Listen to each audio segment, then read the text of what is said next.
What was a city of refuge?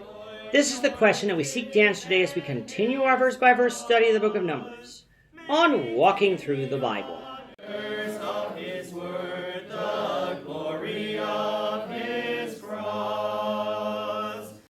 If you have a Bible with you, turn to Numbers 35. We're going to be reading from verses 9 to 21.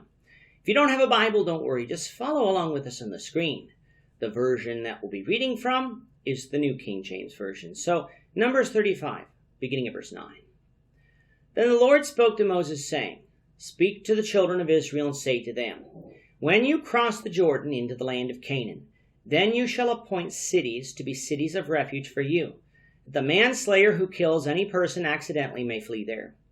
They shall be cities of refuge for you from the avenger. The manslayer may not die until he stands before the congregation in judgment.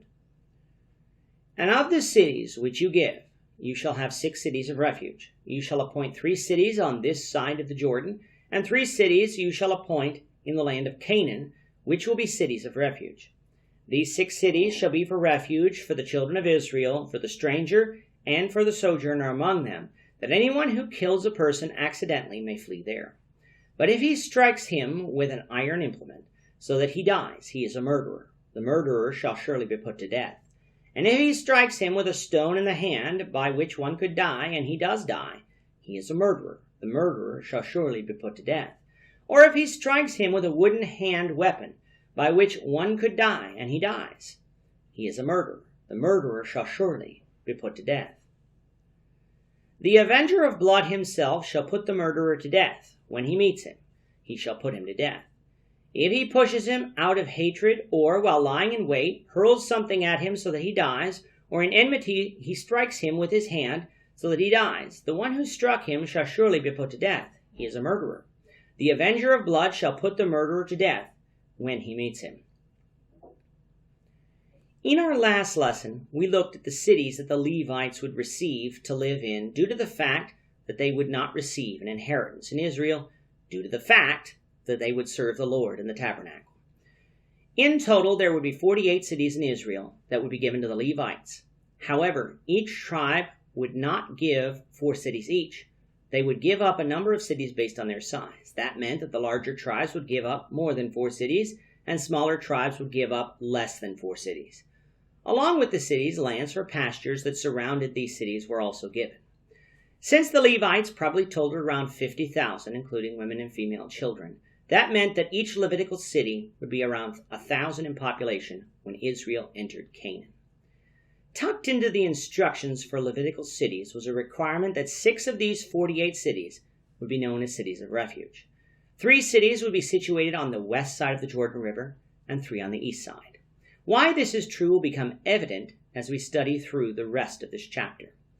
What were these cities of refuge for?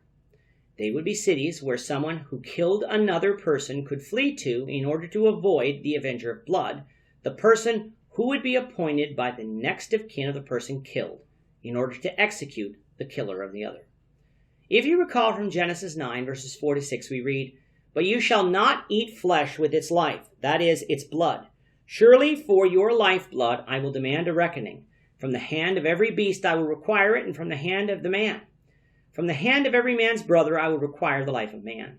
Whoever sheds man's blood, by man his blood shall be shed. For in the image of God he made man. God is very clear here.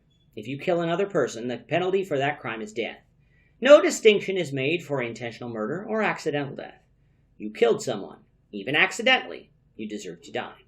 Now today, if you kill someone by accident, you are not going to be charged with murder, but you aren't also going to be set free. You will be charged with a crime, and if convicted, sent to jail. Back in Moses' day, though, if you killed another person, then following God's command in Genesis 9, a member of the slain person's family could avenge their blood and execute the killer. That was not going to change once Israel entered Canaan, with one exception. A person who killed another had the ability to flee to a city of refuge in order to save their life. If the avenger of blood catches them before they reach that city, then the avenger may execute the person. However, if the person reaches the city, that not only affords the person safe harbor from the avenger of death, but it also affords them a trial. That trial will be described later on in this chapter, so we'll leave our comments on it until then. If after the trial the person was found guilty of murder, they would be handed over to the avenger of blood for execution. How is murder described here? Intentionally striking someone with an iron implement, a stone, or a wooden tool, what we would call weapons today. This would include killings that were premeditated or unpremeditated. Israel didn't have guns like we do today, but they did have tools that could kill if used improperly, so they were told to handle those tools carefully. These laws applied to Israel, but also applied to strangers and sojourners among them, because as it is today, we are to obey the laws of the land that we're in, and also are afforded some of those protections too. What would happen, though, if a person was not found guilty of murder after reaching a city of refuge? We'll discuss that, in the Lord willing, in the next lesson. With that, our time is up for today. The Lord willing, we hope you'll join us for tomorrow's discussion of Numbers 35, verses 22 to 28, as we continue our walk through the Bible, one verse at a time. Thank you for watching today's episode. We hope that you found it edifying and ask that you not only subscribe to our channel and podcast, but that you like and share this episode among your friends, so that the saving gospel of Jesus Christ can go out to the whole world.